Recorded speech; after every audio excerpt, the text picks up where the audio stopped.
आकाशवाणी भोपाल से प्रस्तुत हैं प्रादेशिक समाचार।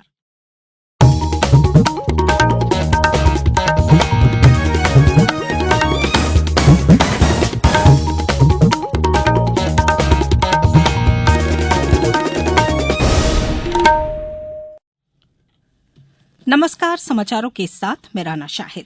पहले इस बुलेटिन के मुख्य समाचार। वोकल फॉर लोकल एक जन आंदोलन बना जिसने देश में कपड़ा क्षेत्र को नई गति दी, कहा प्रधानमंत्री नरेंद्र मोदी ने। मुख्यमंत्री शिवराज सिंह चौहान ने नीमच में विभिन्न विकास कार्यों का उद्घाटन और शिलान्यास किया। प्रदेश में आज से सघन मिशन इंद्रधनुष अभियान की शुरूआत की गई और अगले 24 घंटों के दौरान रीवा, सतना, सिंगरौली, सीधी, कटनी, जबलपुर, नरसिंहपुर, छिंदवाड़ा, सिवनी, मंडला, बालाघाट जिलों में कहीं कहीं तेज बारिश की संभावना। अब समाचार विस्तार से।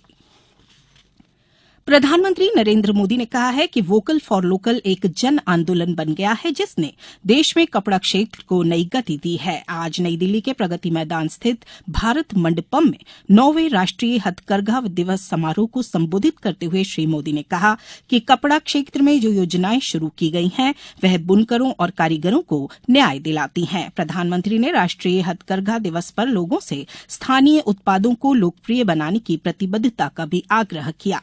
प्रधानमंत्री मोदी ने कहा कि भारत के जीवंत हथकरघा देश की विविधता का उदाहरण है। सरकार का प्रयास हथकरघा और हस्तशिल्प से जुड़े लोगों के बच्चों की आकांक्षाओं को नई उड़ान देना है।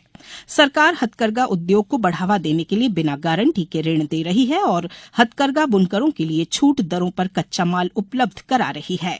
कार्यक्रम के दौरान श्री मोदी ने कपड़ा और शिल्प के एक भंडार भारतीय वस्त्र एवं शिल्प कोष के ई पोर्टल का शुभारंभ भी किया।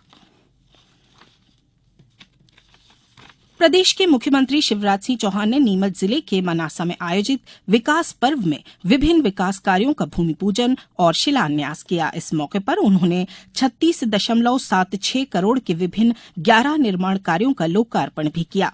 मुख्यमंत्री ने लाडली बहना सम्मेलन में भी भाग लिया। इस दौरान उन्होंने कहा कि गरीबों के बढ़े हुए बिजली के बिल माफ किए जाएंगे। इससे पहले मुख्यमंत्री ने यहां रोड शो किया जिसमें बड़ी संख्या में लोग शामिल हुए। जगह जगह उनका स्वागत किया गया। मुख्यमंत्री ने भी जनता का अभिवादन स्वीकार किया। मुख्यमंत्री शिवराज सिंह चौहान कल राजधानी भोपाल में वन विभाग के नए वन भवन का लोकार्पण करेंगे। वन मंत्री डॉ विजय शाह कार्यक्रम की अध्यक्षता करेंगे। वन विभाग के अपर मुख्य सचिव JN कंसोटिया भी उपस्थित रहेंगे। लोकसभा ने आज व्यक्तिगत डिजिटल डाटा संरक्षण विधेयक पारित कर दिया। विधेयक में लोगों के व्यक्तिगत डाटा का उपयोग करते समय उसकी सुरक्षा और वैधानिक उद्देश्यों के लिए उसके उपयोग को सुनिश्चित करने का प्रावधान है। साथ ही कोई व्यक्ति किसी के व्यक्तिगत डाटा को उसकी सहमति के आधार पर ही इस्तेमाल कर सकता है। विधेयक में भारतीय डाटा संरक्षण बोर्ड की स्थापना का प्रावधान है। उल्लंघन की सूचना मिलने पर बोर्ड मामले की जांच करेगा और जुर्माना लगाएगा। विधेयक के अनुसार ऐसे मामले में 250 करोड़ रुपए का जुर्माना लगाया जा सकता है। उज्जैन में बाबा महाकाल की 5वीं सवारी आज धूमधाम से निकाली गई। सवारी दोपहर बाद कोटी तीर्थ कुंड के समीप सभागृह में बाबा का अभिषेक पूजन के साथ बाबा के चंद्रमौलेश्वर स्वरूप को पालकी में विराजित किया गया। गार्ड ऑफ ऑनर पश्चात बाबा नगर भ्रमण पर निकले। सवारी कोट मोहल्ला चौराहा, गुदरी तिराहा, बख्शी बाजार, कहारवाड़ी होकर शिप्रा तट पहुंची। यहां बाबा का शिप्रा के जल से अभिषेक पूजन किया गया। वहीं मंदिर की ओर से मां शिप्रा का पूजन के बाद सवारी मुख्य मंदिर को पहुंचकर विधिवत पूजन के साथ संपन्न हुई। वहीं सावन सोमवार को आगरमालवा के श्री बैजनाथ मंदिर, नर्मदापुरम में मां नर्मदा तट पर सुबह से श्रद्धालुओं का जमावड़ा लगा रहा।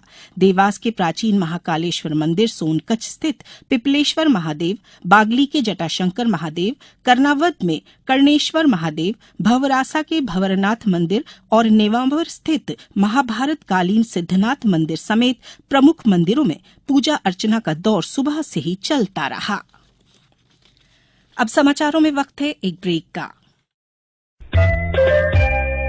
ये समाचार आप आकाशवाणी भोपाल से सुन रहे हैं। हमारे समाचारों को अब आप कभी भी और कहीं भी अपनी सुविधा के अनुसार सुन सकते हैं।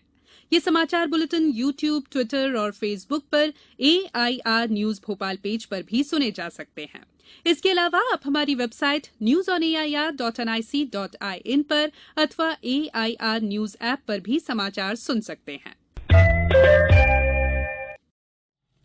ब्रेक के बाद समाचारों में एक बार फिर आपका स्वागत है।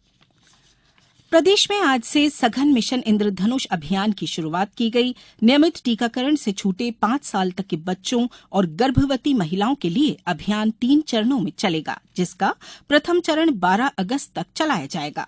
जबलपुर, देवास, कटनी, आगरमालवा जिलों में विकासखंड स्तर पर नियमित टीकाकरण कार्यक्रम के सुदृढ़ीकरण तथा मीजल्स रूबेला वैक्सीन की डोज से छूटे हुए 5 वर्ष तक के बच्चों का टीकाकरण शुरू किया गया। अभियान के पहले चरण में आशा एवं आंगनवाड़ी कार्यकर्ता घर घर जाकर पात्र बच्चों और गर्भवती महिलाओं को चिन्हित कर यूविन पोर्टल के माध्यम से पंजीयन कर टीकाकृत करेंगे। झाबुआ कलेक्टर तन्वी हुड्डा ने लोगों को टीकाकरण के प्रति जागरूक करने के उद्देश्य से जागरूकता वाहन को हरी झंडी दिखाकर रवाना किया।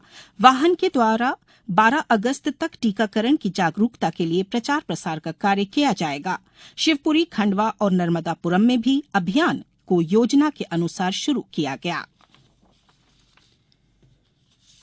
पिछड़ा वर्ग और अल्पसंख्यक कल्याण राज्य मंत्री रामखेलावन पटेल ने कहा है कि महिलाएं आर्थिक रूप से सशक्त होंगी तो प्रदेश मजबूत होगा। राज्य सरकार ने इस बात को ध्यान में रखते हुए महिलाओं के हितों में योजनाएं बनाई हैं। श्री पटेल कल सतना जिले के रामनगर विकासखंड के ग्राम पंचायत अमुआ टोला में विकास पर्व के कार्यक्रम को संबोधित कर रहे थे। उन्होंने 5 करोड़ रुपए की लागत के ग्राम सुलखमा, बड़ा इटमा, मिरगौती, महुआ टोला में पहुंच मार्गों का भूमि पूजन और लोकार्पण भी किया। प्रदेश के अधिकांश हिस्सों में आज भी कहीं कहीं भारी बारिश हुई। मौसम विभाग के अनुसार भोपाल, इंदौर, नर्मदापुरम, जबलपुर, उज्जैन और शहडोल संभागों के जिलों में अधिकांश स्थानों पर, सागर, रीवा और चंबल संभागों के जिलों में कई स्थानों पर, ग्वालियर संभाग के जिलों में कुछ स्थानों पर वर्षा हुई। मौसम विभाग के अनुसार 24 घंटों के दौरान कटंगी में 7, चितरंगी में 6, अजयगढ़, बटियागढ़, देवेरी में 5, बालाघाट, पलेरा में 4-4 सेंटीमीटर बारिश दर्ज की गई। मौसम विभाग ने कल रीवा, सतना, सिंगरौली, सीधी, कटनी, जबलपुर, नरसिंहपुर, छिंदवाड़ा, सिवनी, मंडला, बालाघाट जिलों में कहीं कहीं तेज बारिश की संभावना जताई है। अब कुछ समाचार संक्षेप में। अशोकनगर जिले में संत शिरोमणि रविदास समरसता यात्रा का आगमन कल होगा और यात्रा 10 अगस्त तक जिले में भ्रमण पर रहेगी। कलेक्टर सुभाष कुमार द्विवेदी ने समरसता यात्रा की सभी तैयारियां समय से पूर्ण करने के निर्देश दिए हैं।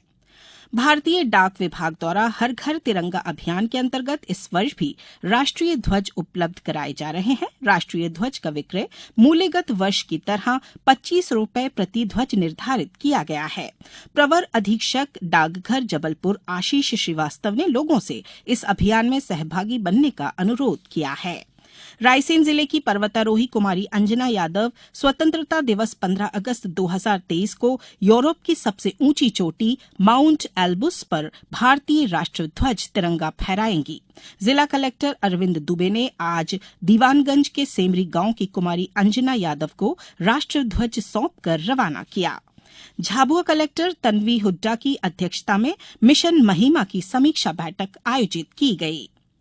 अनूपपुर जिले के पुष्पराजगढ़ विकासखंड ग्राम पंचायत गिजरी में जलाशय योजना के तहत नहर का सुधार और सफाई कार्य महात्मा गांधी राष्ट्रीय रोजगार गारंटी स्कीम में कराया गया।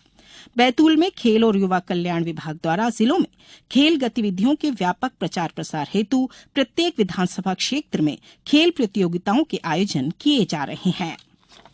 अंत में मुख्य समाचार एक बार फिर। वोकल फॉर लोकल एक जन आंदोलन बना जिसने देश में कपड़ा क्षेत्र को नई गति दी, कहा प्रधानमंत्री नरेंद्र मोदी ने।